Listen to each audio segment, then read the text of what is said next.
शांति पथ प्रदर्शन का स्वाध्याय हम सभी कर रहे हैं। चुलक श्री जिनेन्द्र जी वर्णी द्वारा विरचित। मंगलम भगवान वीरो मंगलम गौतमो गणी मंगलम कुंद कुंदाद्यो जैन धर्मोस्तु मंगलम। नमो अरिहंताणम नमो सिद्धाणम नमो आयर्याणम नमो उवज्जायाणम नमो लोए सवसाहुणम। पंच परमेष्ठी भगवान की जय। अगले 45 मिनट के लिए सभी प्रकार के पापों का त्याग करके सभी 9 बार नमो कर मंत्र पढ़ लें।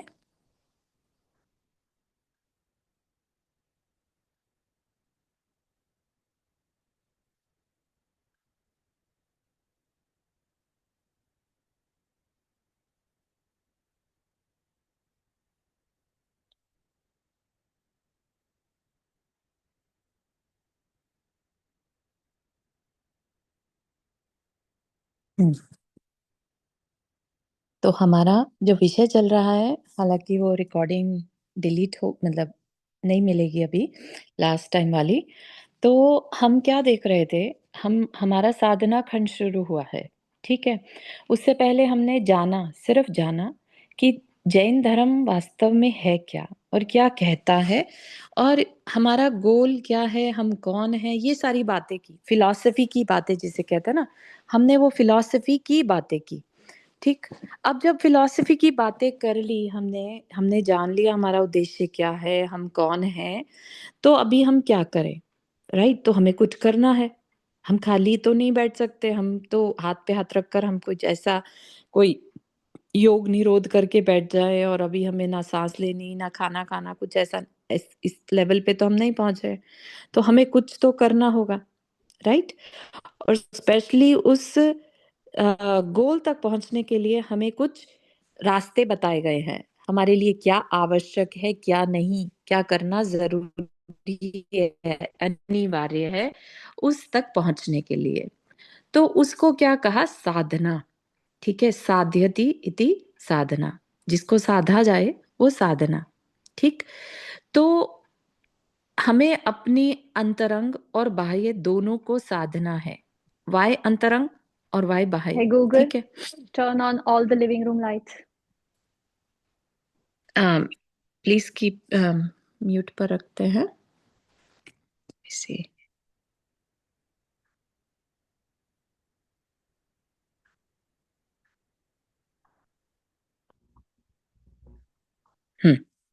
ठीक है, तो हमें क्या करना है, अंतरंग और बाह्य साधना। तो हमने जिसे जाना, ठीक है, और हमारा जो गोल है उस तक पहुंचने के लिए हमने समझा था कि कर्म कारण बनते हैं, कर्मों में आश्रव कारण है बंध का, ठीक है। और संवर और निर्जरा जो है हमारे कर्म से छूटने का एक उपाय है, ठीक। तो ये जो हमने समझा था कि कर्म कारण है और कर्म ही मुक्ति का कारण है, मतलब संवर निर्जरा मुक्ति का कारण है। तो ये कर्म हमारे कैसे बंधते हैं, तो मन वचन काय से बंधते हैं। मन वचन काय का मतलब यहाँ पर मन क्या है, मन कोई बाहर में दिखने वाली चीज तो है नहीं, वचन और काय तो भले ही बाहर में दिख जाए, ठीक है ना। तो जब तीनों को साधना है, मन वचन और काय, तो मन हो गया आध्यात्म, अभ्यंतर, ठीक है, वो हो गया हमारी आभ्यंतर साधना। और जो हमारा बाहर का वचन और काय है वो हमारी बाह्य साधना, ठीक है। तो हमें दोनों को साथ में लेकर चलना होगा, आभ्यंतर भी और बाह्य भी। कई बार होता क्या है कि हमने आभ्यंतर को तो साधा नहीं है, अंदर में कुछ भी विचार चल रहे हैं, किसी की बुराई चल रही है, जेलस चल रही है, और हम बाहर से मंदिर आदि के कार्य कर रहे हैं, धार्मिक अनुष्ठान कर रहे हैं, क्या उससे हमारा काम बनेगा? नहीं, ठीक है ना। या मुंह से हम सिद्धोहम सिद्धोहम सिद्धोहम जप रहे हैं, लेकिन अंदर से हमारा कुछ और चल रहा है, अहंकार चल रहा है, मैं सब कुछ हूं, मैं तो ऑलरेडी सिद्ध हो गया हूं, मैं क्यों किसी की सुनूं, उसने मुझे ऐसा क्यों कह दिया, मैं तो सिद्ध हूं ऑलरेडी, है ना। तो हमारा अहंकार बढ़ता जा रहा है। तो ये क्या है, अंतरंग में चलने वाले परिणाम और बाह्य में होने वाली क्रियाएं, दोनों का समन्वय जरूरी है। साधना खंड में मेनली बाहर की बात चलेगी, लेकिन जब हम धर्म की बात पढ़ेंगे, जो 10 धर्म है वो हमारी अंतरंग साधना में आएँगे, ठीक है ना? तप भी 2 तरह के होते हैं ना, बाह्य तप और अंतरंग तप, ठीक है ना? तो हम सब कुछ दोनों को पढ़ते हुए आगे बढ़ेंगे और ना सिर्फ पढ़ना मतलब जीवन में उतारना भी। तो यहाँ पर हर एक चीज़ को लॉजिकली समझाया जा रहा है कि क्यों करना, ठीक है? तो कह रहे हैं कि जो भी करना, जो भी पढ़ना, वो सब अपने अंदर में देखना होगा, भीतर झाँकना होगा। और कैसे? हर समय, प्रतिक्षण, खाते, नहाते, चलते, सोते, हर समय जागरूक रहना होगा। जागरूक मतलब ऐसा नहीं कि जागना मतलब कि हम तो सोए नहीं हैं, तो हम तो जाग रहे हैं, नहीं। अवेयरनेस अलग चीज़ है और जागृत अवस्था अलग चीज़ है। जागृत अवस्था तो सभी कर लेते हैं, मिथ्या दृष्टि की भी होती है। यहाँ पर जागरूकता क्या है कि मुझे कर्म नहीं बाँधने, मेरी किस क्रिया से कितने ज़्यादा कर्म बंध रहे हैं। यही कारण तो है कि मुनि महाराज महाव्रत ले लेते हैं और जो श्रावक है वो अणुव्रत से काम चला रहे होते हैं। पर्पस क्या है कि मुझे कर्म नहीं बांधने। कर्म कैसे बनते हैं? 5 पाप से बनते हैं। तो पापों के लिए एक ने महाव्रत ले लिया, एक ने देश व्रत ले लिया। ठीक है ना? लेकिन हर समय पाप हो सकता है, ठीक है ना? तो हर समय जागरूक भी रहना होगा। किसी को अगर वो कह दे अरे मुझे तो अपने अणुव्रत भूल ही गए थे, इसलिए मैंने हिंसा कर ली, ठीक है ना? तो ये जो जागरूकता है, मुझे हिंसा नहीं करनी, मुझे पापों से बचना है, तो क्या ये सर्टेन टाइम पीरियड में ही करना होगा या हर समय जागृत रहना होगा इसके लिए? हर समय, राइट? तो यही कहना चाह रहे हैं, खाते, नहाते, चलते, सोते। क्या खाना है, कैसे नहाना है, कैसे चलना है, कैसे सोना है, हर समय जागरूक रहना होगा अपने भीतर। अपने भीतर मतलब है ना? हम भोजन कर रहे हैं, दूसरे को नहीं पता हमारे अंदर क्या विचार चल रहा है, इसलिए कहा अपने भीतर। कोई भी क्रिया करेंगे हर समय अपने भीतर जागृत रहना है कि मेरे द्वारा कहीं स्थूल हिंसा ना हो जाए। अगर हम श्रावक हैं, तो हम स्थूल हिंसा से बचेंगे। कोई जीव तो नहीं मर रहा मेरी वजह से जिसको हम देख पा रहे हैं। एक इंद्रिय की बात अलग है, ठीक है ना? तो देखते रहना होगा प्रतिक्षण अपने मन को तथा अपनी बुद्धि को कि क्या विचार रहे हैं, क्या चल रहा है मन में, है ना? ऐसा तो नहीं कि किसी की बुराई करने का मन कर रहा हो, किसी की चुगली करने का मन कर रहा हो, मन में ईर्ष्या के भावों से इरिटेशन हो रहा हो किसी से, है ना? तो ये बात भी हमें ही पता होती है, दूसरे को नहीं। दूसरा, हमें कितना भी अच्छा समझे, लेकिन वो हमारा ही नुकसान है। हम अच्छे हैं कि नहीं, ये हमें खुद पता होना चाहिए, ठीक है ना? तो उसके लिए हमें अपने आप को उस चीज़ के लिए तैयार करना होगा, विवेक धारण करना होगा, ठीक? फिर बात आती है बाह्य साधना की। बाह्य साधना, अब हमारा मन की तो हमने कर लिया कि मन में क्या विचार चल रहे हैं, मन में क्यों हम क्या कर रहे हैं, जागृत है कि नहीं है।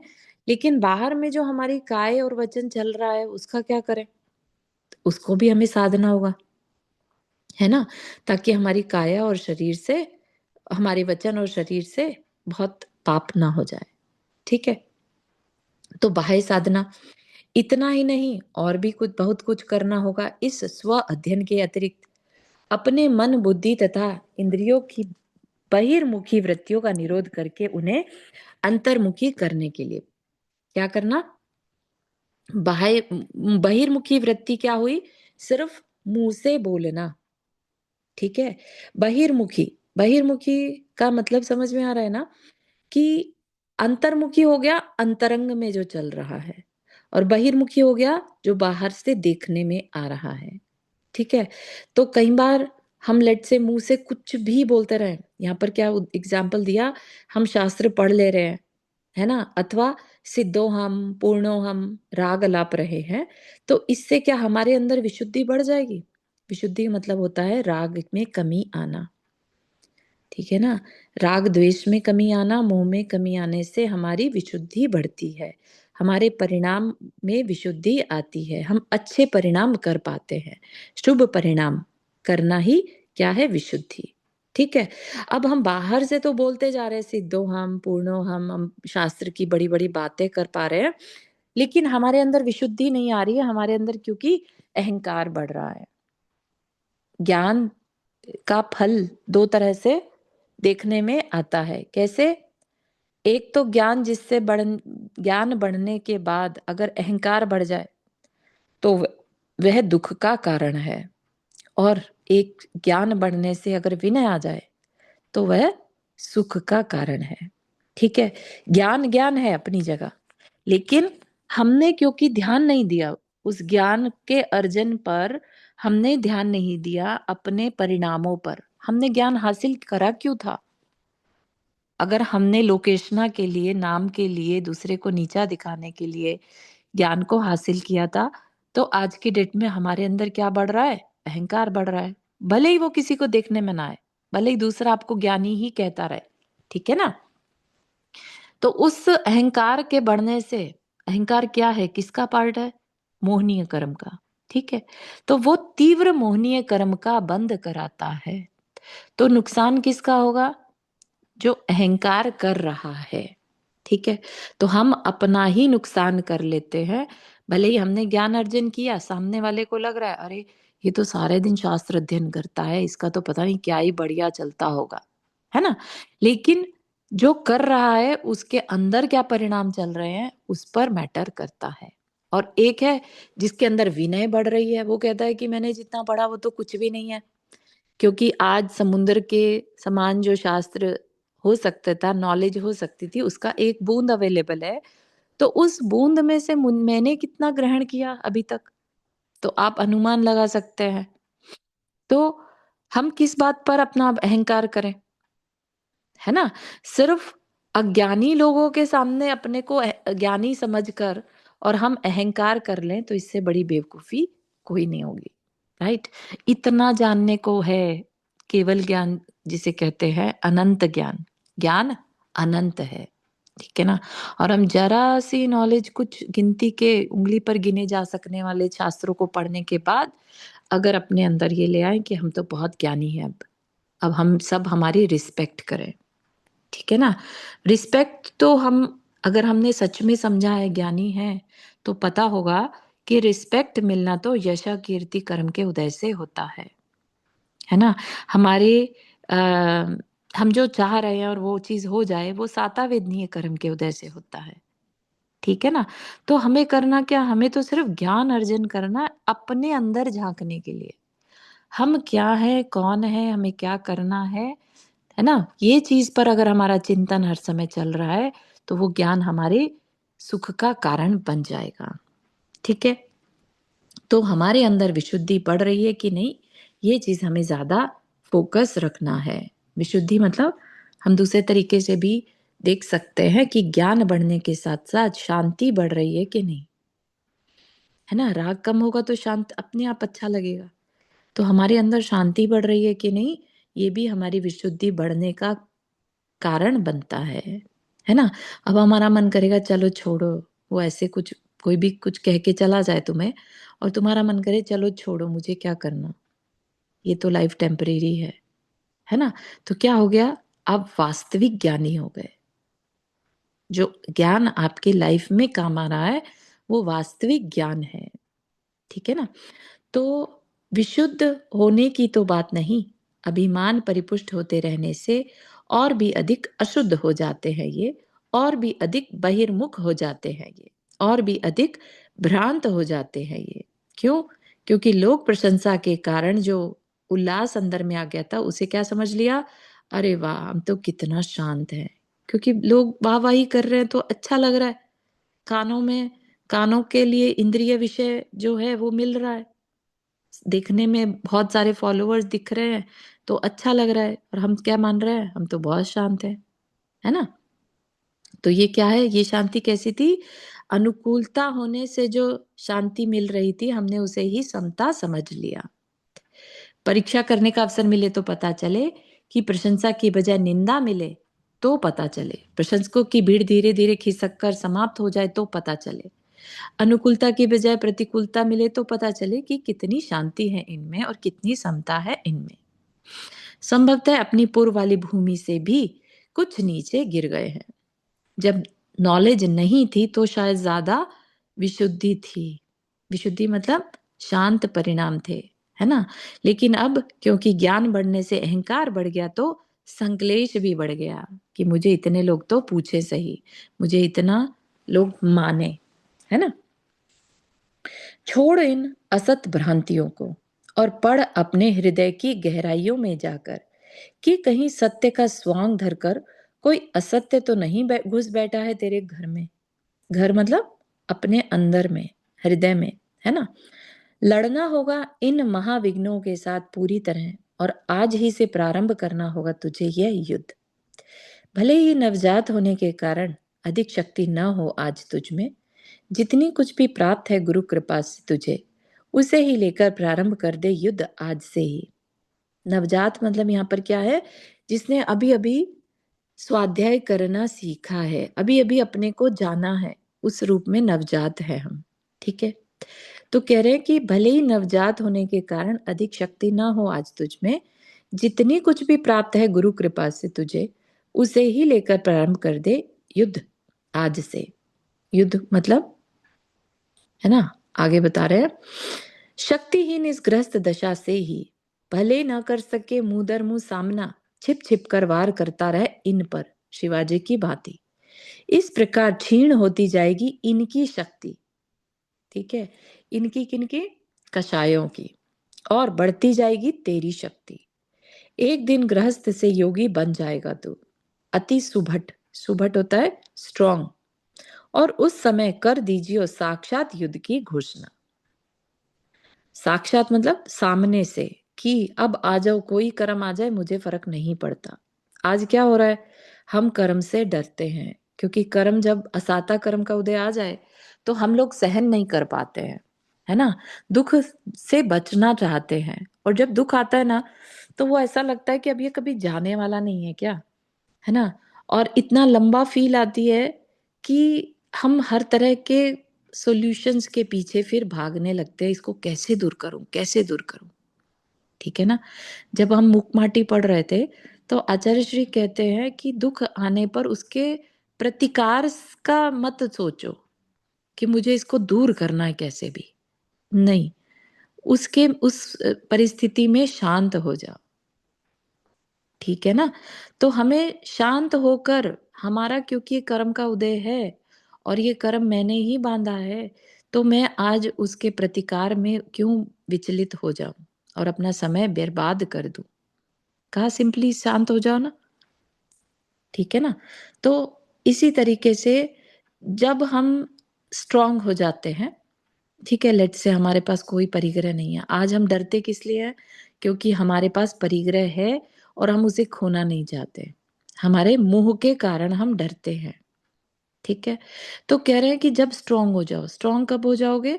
जब हमें अपने अ, परिग्रह से मोह खत्म कम हो जाए, एटलीस्ट कम हो जाए। खत्म हो जाए तो योगी बन ही जाएंगे, और योगी बनने के बाद जो स्ट्रेंथ आती है कि अब आ जाए कोई भी कर्म, फर्क नहीं पड़ता मुझे, तभी करके मुनि महाराज क्या करते हैं? 22 परिचय क्या है? तकलीफें ही तो हैं। तकलीफें क्या होती हैं? इसका मतलब उनके भी असाता कर्म का उदय चल रहा होता है। क्या वो उसका प्रतिकार करते हैं? नहीं। सीखने वाली बात यह है कि प्रतिकार नहीं करते, वो समता धारण करते हैं, शांत हो जाते हैं, अपनी टेस्टिंग मानते हैं, है ना? मैंने ही बांधा था, आज उदय में आ रहा है। ठीक है ना? तो ये क्या हुआ? ये सामने से उसको डील करना, आ जाने दो कोई भी कर्म।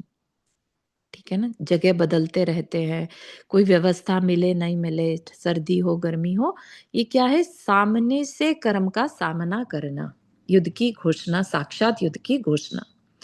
भाग खड़ी होगी यह असत्य सेना सत्य का रुद्र रूप देकर उस समय, और अमर हो जाएगा तू पाकर अपनी अमरावती, जहां तेरी प्रतीक्षा में बैठी है शांति रानी। ठीक? तो 3 कैटेगरीज बांध दी, डाल दी, 3 प्रधान कैटेगरीज। क्यों? क्योंकि सबकी शक्ति सेम हो जरूरी नहीं है, तो डिवाइड तो करना ही होगा। गृहस्थ धर्म जो है मोक्ष मार्ग में, रियली में तो देखा जाए तो मुनि धर्म ही मोक्ष का कारण है, रत्नत्रय जिसे कहते हैं। करेक्ट? लेकिन हर एक के बस का रत्नत्रय हो ये पॉसिबल नहीं है। बहुत जन्मों की साधना लगती है रत्नत्रय धारण करने में, बहुत कई जन्मों के भावों का परिणाम होता है किसी एक भव में रत्नत्रय की प्राप्ति होना और फिर उसके बाद उत्तरोत्तर प्रगति करते जाना, आत्मा का विकास होते जाना, है ना? ये हम पुराण में बहुत अच्छे से पढ़ते हैं, ठीक?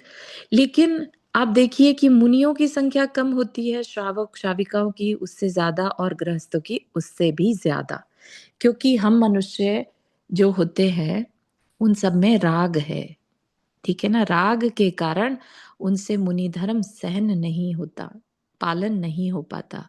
तो वो कहते हैं कि अरे हमसे नहीं होता ब्रह्मचर्य, तो हम स्वदार संतोष कर लेंगे, है ना? एक में ही संतोष कर लेंगे, लेकिन हमें तो चाहिए, ठीक है ना? क्योंकि आपको ध्यान हो 4 संज्ञाएं बताई थी, आहार, भय, परिग्रह और मैथुन। ये क्या है? ये जीव के विकारी भाव है अनादिकाल से। भूखे नहीं रह सकता, है ना? डर को छोड़ नहीं सकता और परिग्रह के बिना नहीं रह सकता और मैथुन के बिना नहीं रह सकता। छोटे से छोटा जीव भी देखो तो वह भी फीमेल मेल होता है, उनका भी संयोग होता है ना? तो ये उस कारण से गृहस्थ, श्रावक और साधु की कैटेगरीज में डिवाइड कर दिया बेस्ड ऑन देयर चारित्र, कितना कर पाते हैं उसके हिसाब से, ठीक है? गृहस्थ साधक तो कहलाता है वह जो कि गुरु कृपा से तात्विक विवेक जागृत हो जाने पर भी संस्कारों की प्रबलता के कारण अभी घर गृहस्थी के काम धंधों से विरक्त नहीं हो पाया है, ठीक है? क्या हो गया? तात्विक विवेक जागृत हो जाने पर, तात्विक विवेक तत्व की नॉलेज तो हो गई, मैं जीव हूं, मुझे मोक्ष जाना है, ये तो हो गया, ये तो जागृत हो गया, लेकिन अभी भी क्या है? संस्कारों की प्रबलता के कारण। कैसे संस्कार? राग के, द्वेष के और मोह के संस्कार, ठीक है ना? प्रबलता है अभी। अभी हमें, आपको ध्यान हो तो जो कषाय होती है उनकी 3 कैटेगरीज होती, 4 कैटेगरीज होती हैं, ठीक है?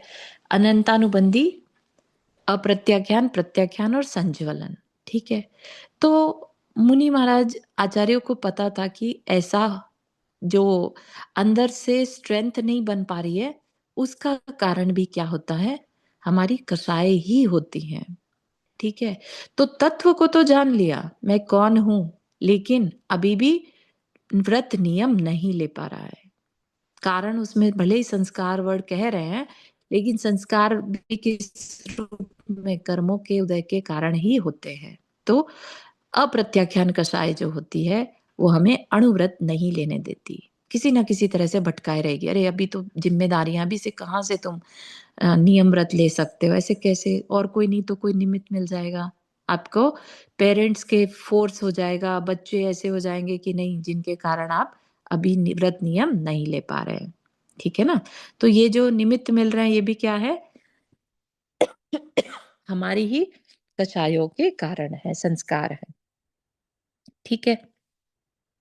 लेकिन अपने लक्ष्य की प्राप्ति के अर्थ अपनी शक्ति अनुसार इस दिशा संबंधी कुछ क्रियाएं करने लग गया है, ठीक है? तो थोड़ा बहुत कार्य करता है, किस लिए? कि भाई धर्म तो अच्छी चीज है, मुझे करना है, ठीक है? तो क्या है उसकी कषाय कंपेयर टू जिसको तत्व का ही नॉलेज नहीं है उससे बेटर होता है वो, ठीक है? तो गृहस्थ, एक सदगृहस्थ जिसे कहते हैं, वो एक सामान्य गृहस्थ से बाकी की दुनिया से बेटर होता है। अब उससे और बेटर कौन है? श्रावक। तो कह रहे हैं, श्रावक कहते हैं उस सदगृहस्थ को जिसके चित्त में अपने इस पुरुषार्थ के फलस्वरूप कुछ कुछ विरक्ति जागृत होनी प्रारंभ हो गई है, परंतु संस्कार की प्रबलता के कारण अभी पूर्ण विरक्त होकर संन्यास धारण करने के योग्य नहीं हो पाया है। पूर्ण विरक्त मतलब पूरी तरह से पापों से विरक्ति ले लेना। अभी क्या है? कुछ कुछ विरक्ति हो गई है, हिम्मत बेटर है उसकी उस गृहस्थ से, ठीक है? तथापि अपनी इस विरक्ति को वृद्धिगत करने के लिए अपनी शक्ति के अनुसार कुछ व्रत या प्रतिज्ञाएं उसने अवश्य धारण कर ली हैं। ठीक है? तो इसमें जो अणुव्रतधारी हैं, 12 व्रतों को पालन करने वाले हैं और प्रतिमाएँ धारण करने वाले हैं, वो सब आ जाते हैं श्रावक की श्रेणी में, ठीक है? साधु कहते हैं उस सन्यासी को जिसका चित्त अपने इस पुरुषार्थ के फलस्वरूप पूर्ण रिक्त हो चुका है और इस कारण घर बार को सर्वथा छोड़कर या तो वन में रहता है या किसी मंदिर आदि में। ठीक है, तो पुरुषार्थ क्या एक ही भाव का होगा? नहीं, पुरुषार्थ कभी वेस्ट नहीं जाता। हमारा किया हुआ एक छोटा सा शुभ भाव भी हमें फ्यूचर में अच्छे निमित्त दिलवा सकता है। तो कई बार हमारे मन में ये भाव आता है ना कि अरे हम तो कुछ कर नहीं पा रहे। तो इतना भाव करने से भी बेटर है कि हम शुभ भावों में रहें, क्योंकि हम कुछ कर नहीं पा रहे, क्या है ये? संक्लेश भाव है। उसकी जगह अगर हम बैठे-बैठे और कुछ नहीं तो अरिहंत सिद्ध यही जपते रहें, तो वो ज़्यादा बड़ा शुभ भाव होगा और फ्यूचर में हमें जो उदय है पुण्य का, वो अच्छे निमित्त दिला देगा। तो बजाय अपने को कोसने के, कई लोगों का रहता है कि हम तो ये करना चाह रहे थे लेकिन हम कर नहीं पाते। स्पेशली जो थोड़ा भी स्वाध्याय कर लेते हैं ना, उसके बाद उनके अंदर एक बेचैनी आने लगती है कि हमें तो ये करना था, ये बहुत मन है, ये विधान करना था, हमें मंदिर जाना था, डेली का नियम लेना था, हमें ये छोड़ना था, लेकिन हम कर नहीं पा रहे, हम तो बहुत ही बेचैन हैं। ये एक बहुत बड़ा ट्रैप है। ये क्या है? बुद्धि का ट्रैप है। हमारे ही अपनी कषायों का ट्रैप है, जो हमें उसी लूप में वापस लेके जा रहा है। क्योंकि आप समझिए कि संक्लेश भाव करने से असाता बंधती है। हम अपने लिए ही दुःख का कारण बन रहे हैं। हमने जितना समझा और आज की परिस्थिति अगर नहीं है हमारे अनुकूल, तो हम उसे प्रतिकूलता में साम्य भाव रखकर हम ये क्यों नहीं सोचे कि हम जहाँ हैं वहीं पर ये साधना है, ये भी एक साधना है। हम समता की साधना कर रहे हैं, ठीक है ना? प्रतिकूलता को मानकर एक्सेप्ट करके हम शांत रह जाएँ, अपने आप में शांत को अपने आप में ध्यान करने को तो कोई मना नहीं कर सकता ना। आप मंदिर नहीं जा पा रहे हैं, आप व्रत उपवास नहीं कर पा रहे हैं, अब अंदर में चिंतन करने को तो कोई नहीं रोक सकता आपको। आप निरंतर चिंतन करिए। कोई मंत्र से अपने आप को एंकर कर लीजिए। हर समय वो मंत्र चैंटिंग अंतर अंदर में चलती रहे। फिर आप अगर कुछ नहीं भी कर पा रहे हैं, तो भी आपके अंदर शुभ भाव, पुण्य बंध चल रहा है। ठीक है ना? तो ये बात को गाँठ बाँध लें कि हमें संक्लेश भाव नहीं करना, चाहे वो अच्छे कारण के लिए भी क्यों ना हो। हम दान करना चाह रहे, दे ही नहीं पाते, हमारे साथ ही नहीं देते, हमारा परिवार नहीं साथ देता, तो दोषारोपण दूसरी जगह सामने वाले को नहीं करना है। ये बात बहुत अच्छे से अपने को समझनी है कि साधु भी बनकर और अगर हमारे अंदर से संक्लेश भाव नहीं गया, हमने सब कुछ छोड़ दिया, मंदिर जाकर रहने लगे या वन में जाकर रहने लगे, लेकिन संक्लेश भाव नहीं छोड़ा, तो फिर साधु भी अपना कल्याण नहीं कर पाएगा। ठीक है ना? तो समता की साधना, कल को हमें अगर समाधि भी लेनी है तो समता की साधना जहाँ है, जिस परिस्थिति में है वहीं पर करनी होगी। ठीक है? तो कह रहे हैं अत्यंत परिवृत शक्ति वाला हो जाने के कारण। कैसे? मतलब पुरुषार्थ निरंतर करता चला गया। ठीक है ना? उसने कोई टाइम लिमिट नहीं रखी थी कि इतने टाइम में मुझे करना है। जन्मों लग गए तो इसका मतलब टाइम मैटर नहीं करता, है ना? तो परिवृद्ध शक्ति वाला मतलब स्ट्रॉन्ग शक्ति वाला, अगर आपको ध्यान हो, तो जो मोक्ष जाता है जीव, उसके अंदर जो सहनन होता है, वो सबसे स्ट्रॉन्ग होता है। ठीक है? शरीर की शक्ति, सहने की शक्ति, वो सबसे ज़्यादा होती है। समचतुर संस्थान होता है। ठीक है ना? वज्र वृषभ नाराज सहनन होता है। तो एक कठोर हीरे के समान जिसे कहते हैं, ऐसा शरीर उसका होता है। ये क्या है? ये शक्ति तप से बढ़ती ही चली जाती है। शरीर की शक्ति का बढ़ते चले जाना। ठीक है ना? तो ये क्या है? विविध प्रकार के कलिष्ठ तपश्चरण करने के लिए भी फिर वो समर्थ हो जाता है। अगर आपको ध्यान हो तो मोक्ष के लिए सबसे एक ही रास्ता है, वो क्या है? ध्यान, शुक्ल ध्यान, ठीक है ना। और शुक्ल ध्यान धारण करने के लिए वज्र वृषभ नाराज सहनन का होना अनिवार्य है, ठीक है ना।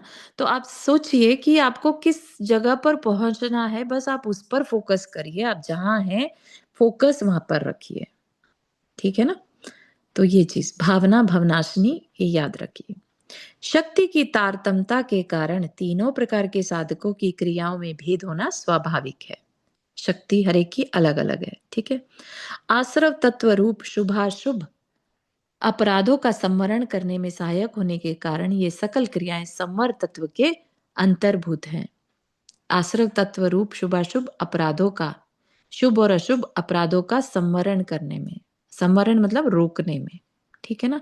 अपराध पहले भी बताया था कि शुभ अपराध भी आगे की भूमिका में शुभ भाव भी कर्म का बंध का कारण होते हैं, तो उसे इसलिए अपराध की कैटेगरी में रख दिया, ठीक है। स्टार्टिंग की भूमिका में अशुभ भाव ही सिर्फ अपराध में आता है, हमें उसका संवर करना है। लेकिन क्योंकि यहाँ पर तीनों की बात चल रही है, इसलिए शुभाशुभ अपराधों का संवरण कहा गया, ठीक। अब क्या क्या क्रियाएं करना चाहिए एक गृहस्थ को और एक साधु को, तो वो कह रहे हैं कि गृहस्थ के योग्य 6 प्रधान हैं। इन सबको बहुत डिटेल में आगे बताया जाएगा। देव पूजा, गुरु उपासती, स्वाध्याय, संयम, तप और दान, ठीक। दया भी दान में गर्भित है। श्रावक के योग्य क्रियाओं में इन 6 के अतिरिक्त और भी ऐड कर दिया, क्या? अणुव्रत, देशव्रत और सामायिक।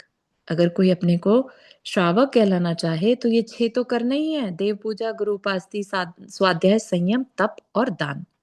इसके अलावा अणुव्रत, देशव्रत और सामायिक, जो कि 12 व्रतों में आ जाता है। और फिर साधु हो तो 9 प्रधान है, क्या?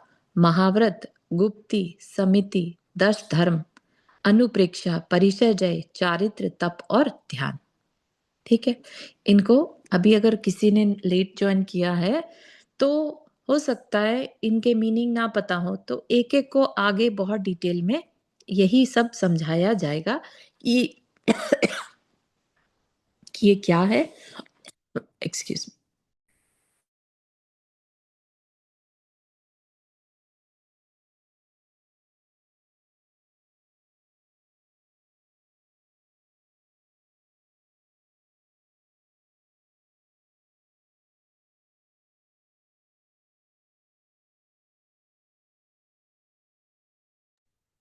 हम्म।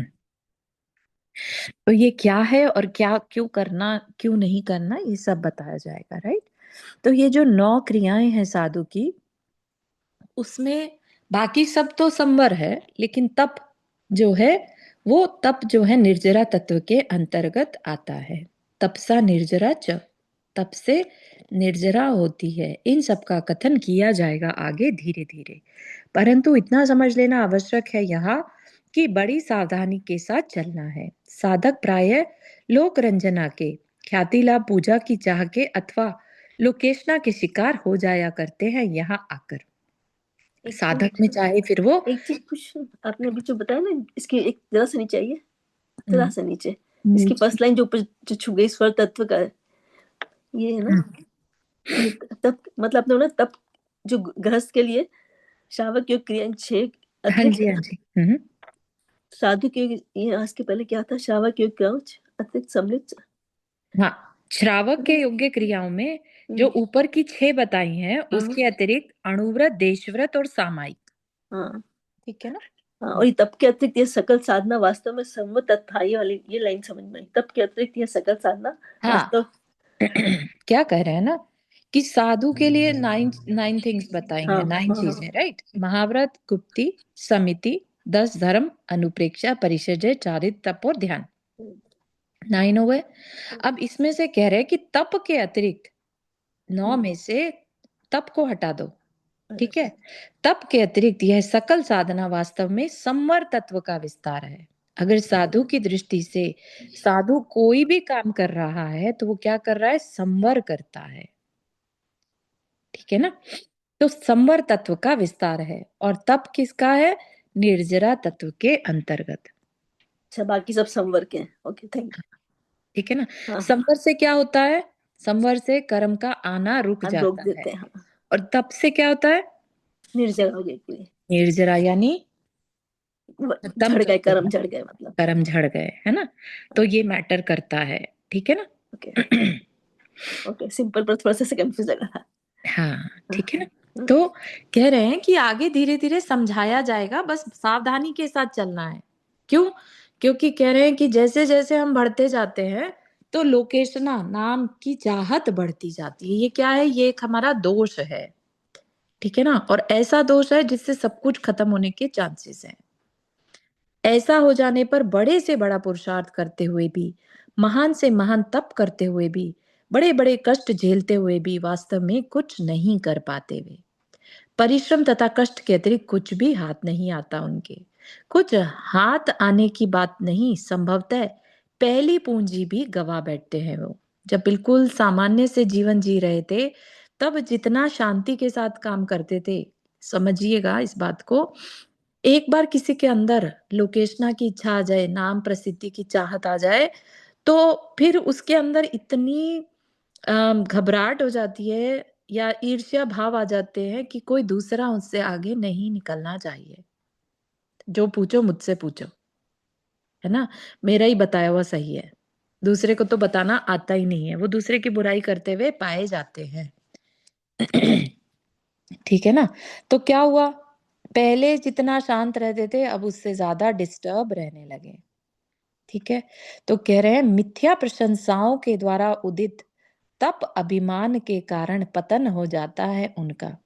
ज्योतिर्लोक की बजाय तमोलोक में प्रवेश कर जाते हैं वे। ज्योतिर्लोक मतलब ऊपर जो स्वर्ग है, उनकी जगह तमोलोक नीचे अंधकार में चले जाते हैं। समन्वय। एक समस्या यह भी बड़ी जटिल, दर्शन शास्त्र के अनुसार अपने को सिद्ध तथा पूर्ण मानकर बाह्य आचार्य को जलांजलि दे दें तो भी तमोलोक, और आचार शास्त्र के अनुसार सब क्रियाएं करने में निमग्न हो जाए तो भी तमोलोक। ज्योतिर्लोक प्राप्त हो तो कैसे हो, क्या कह रहे हैं, दर्शन शास्त्र मतलब कि जो अभी हम पढ़ के आए हैं, ठीक है, अगर वो पढ़ने के बाद हमने सोच लिया कि अरे हमारी आत्मा तो सिद्ध है ना, पूर्ण है अपने आप में, और इसी की अपन रटन लगा रहे हैं, ठीक है, और बाहर में हम कुछ करें नहीं, जो क्रियाएं कर रहे हैं वो हमारी धर्म से दूर है, तो क्या कहा कि ऐसा करने वाला भी तमोलोक जाता है।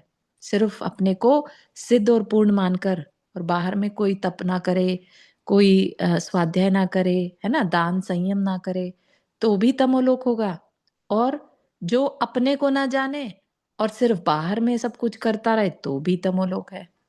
तमोलोक इन द सेंस कि अपना नुकसान कर लेना, ठीक है। ज्योतिर्लोक की प्राप्ति अंदर में ज्योतिर्जगे तो कैसे जगे। वास्तव में देखा जाए तो न वह गलत है न यह गलत। गलत तो है वास्तव में वह अज्ञान, वह अविवेक, वह अविद्या, जिसके कारण कि इन दोनों की सूक्ष्म संधि में निहित रहस्य को देख नहीं पाते। ये दोनों मतलब व्यवहार और निश्चय, दोनों ही ईमानदार हैं अपने प्रति, दोनों ही का लक्ष्य है शांति के प्रति, दोनों पुरुषार्थ कर रहे हैं अति प्रबल। पहले वाले कर रहे हैं बौद्धिक पुरुषार्थ और दूसरे वाले कर रहे हैं शारीरिक पुरुषार्थ। ठीक है, दोनों पुरुषार्थ कर रहे हैं लेकिन अधूरा। किसी के भी पुरुषार्थ में कमी नहीं, परंतु न जाने क्या रहस्य है वह, जिसके कारण सब कुछ करते हुए भी कुछ नहीं कर पाते वे। नियति के अतिरिक्त और क्या कहे इसे। नियति क्यों कह दिया कि पुरुषार्थ करते हुए भी कुछ हासिल ही नहीं हो पा रहा है, तो कह दिया कि अभी समय नहीं आया शायद, है ना। क्योंकि पुरुषार्थ कर तो रहे हैं लेकिन अटक गए इस बात पर कि हमें तो जो सिद्धो हम ही करना है, हमें नहीं करना है बाकी की बाह्य क्रियाएं, हमें पसंद ही नहीं है वो, है ना। तो वो पसंद नहीं है का मतलब क्या है, यानी अभी पूरी तरह से कल्याण होने का समय नहीं आया है, ठीक है। परंतु मत घबरा बहु पुरुषार्थी, मत घबरा निराश मत हो, गुरुदेव की शरण मत छोड़, कसकर पकड़ उंगली, सब कुछ सुलझा देंगे वे स्वयं और बता देंगे वह सूक्ष्म रहस्य भी तुझे। जिस प्रकार किसी चूर्ण के स्वाद में ये समझने वाली चीज है, जैसे कि किसी चूर्ण के स्वाद में नमक, जीरा, सौंठ आदि अनेक मसालों के स्वाद युगपत पड़े रहते हैं, सबको मिला दिया। जो सबके सब युगपत एक विजातीय स्वाद के रूप में अनुभव करने में आते हैं। जिसे कहते हैं ना चाट मसाला होता है, तो चाट मसाले में डिफरेंट डिफरेंट मसाले पड़े होते हैं। अब वो मिक्स होकर एक अलग ही स्वाद देने लगे। ठीक है, तो कह रहे हैं कि इसी प्रकार इन सर्व क्रियाओं में भी दो अंश रहते हैं, एक बाह्य अंश और एक आभ्यंतर अंश। अंश मतलब पोर्शन, पार्टीशन कह लीजिए, परसेंटेज कह लीजिए। बाह्य का अपना एक परसेंटेज होना चाहिए और अंतरंग का अपना एक परसेंटेज। ठीक है, इन दोनों अंशों का परस्पर मिश्रित कोई विजातीय स्वाद ही साधक के अनुभव में आता है। बाह्यांश तो इंद्रिय गम्य होने के कारण जगत के दृष्टि पथ में आ जाता है, परंतु आभ्यंतर अंश इंद्रिय ग्राह्य न होने के कारण जगत को दिखाई नहीं देता। ठीक है, कि दोनों ही होने चाहिए, बाह्य साधना भी करनी है और अभ्यंतर साधना भी करनी है। तो कह रहे हैं कि बाह्य साधना कोई नहीं कर रहा हो तो पता चल जाता है, लेकिन अभ्यंतर साधना कोई ना कर रहा हो तो ये पता लगाना बहुत मुश्किल है। उसे या तो वह खुद जानता है या जानते हैं गुरुदेव। ख्याति व प्रशंसा आदि का आधार वास्तव में बाह्य अंश है, अभ्यंतर अंश नहीं। जिस प्रकार कोई सराफ खोटे स्वर्ण के जेवर में उसको शोधन किए बिना ही यह पहचान लेता है कि इसमें इतना अंश तो सोने का है और इतना अंश खोटे का, उसी प्रकार ज्ञानी साधक बराबर इन क्रियाओं के विजातीय स्वाद का विश्लेषण करके यह जानता रहता है कि इसमें कितना अंश तो बाह्य है और कितना इतना अंश अभ्यंतर है।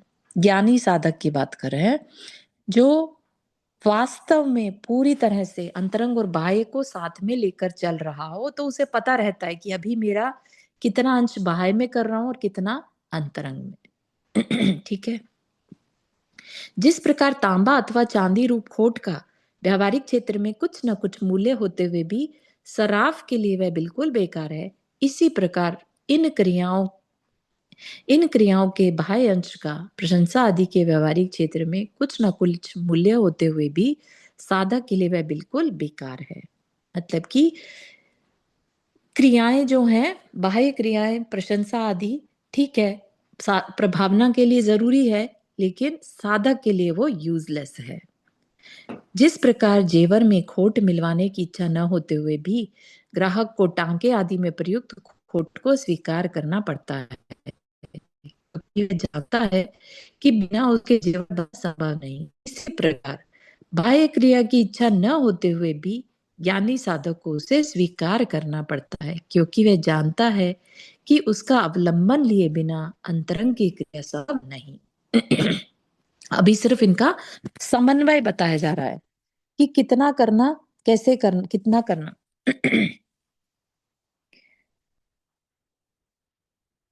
जिस प्रकार जेवर को गले में पहनते हुए भी ग्राहक की दृष्टि में उसका खोट बराबर खटकता रहता है, उसी प्रकार इन सकल क्रियाओं को करते हुए भी साधक की दृष्टि में उसका बाह्य अंश बराबर खटकता रहता है। कारण यह है कि उन क्रियाओं में रहने वाला अभ्यंतर अंश ही वास्तव में अमृत है, बाह्य अंश नहीं। इसके विपरीत वह तो स्वयं आश्रव तत्व रूप होने के कारण विष है। ठीक है, तो यहाँ पर क्या कह रहे हैं कि हमें लेट से कोई जेवर खरीदना था गोल्ड का, है ना? अब गोल्ड खरीदा तो हमें खोट के लिए भी पैसा देना पड़ता है, और जेवर में खोट है ये पता है तो हमें वो खुशी नहीं मिलती कि हमने गोल्ड का पहना है ना? आज के टाइम में 14 कैरेट 18 कैरेट चल रहा है। What is that mean? Gold तो प्योर गोल्ड 24 कैरेट का होता है, लेकिन उसमें इतना खोट मिला दिया जाता है कि वो 14 कैरेट 18 कैरेट, है ना, और नहीं तो 20-22 कैरेट की उसकी 24 कैरेट का तो कोई ज्वेलरी बन ही नहीं सकती, तो इसलिए खोट तो मिलाना पड़ेगा। लेकिन पता है कि खोट मिला हुआ गोल्ड पहना है तो वो खटक भी रहा है। ठीक है ना?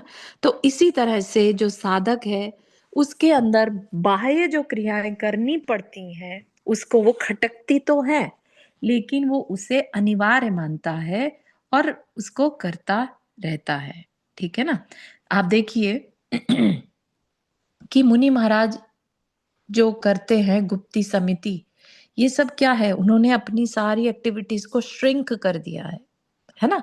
गुप्ती में बैठ गए, मन में क्या चल रहा है, हाथ पे हाथ वगैरह क्या कर रहे हैं, उनसे कोई मैटर नहीं है। मतलब योग में स्थिरता आ गई है। अब उनको ऐसा नहीं है कि उन्हें कुछ उठ के कुछ करना है, बोलना है, चलना है, उससे कोई मतलब नहीं है, वो गुप्ती कहलाती है। ठीक है ना। या कुछ समिति करते हैं, कुछ बोल रहे हैं, चल रहे हैं, तो देखभाल के वेरी लिमिटेड। ठीक है ना। तो ये क्या हो गया, ये बाह्य एक्टिविटी को कम कम करते जाना है।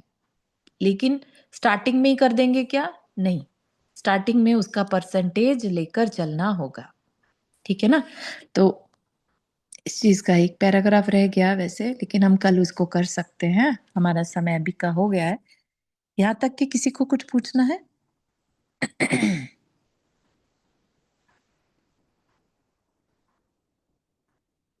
बात समझ में आ रही है साधना खंड की?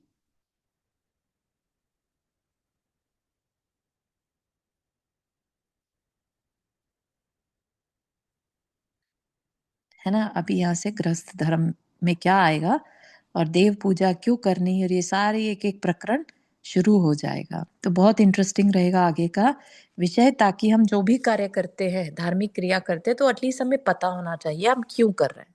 ठीक है ना। तो इसको अपन कल करेंगे, गृहस्थ धर्म। चलिए, जिनवानी स्तुति। जा वाणी के ज्ञान से सूझे लोकालोक, सो वाणी मस्तक धरो सदा दे तू दोख। हे जिनवानी भारती तो ही जपो दिन रहन, जो तेरा शरणा गए सो पावे सुख चैन। नौ बार नम करमत।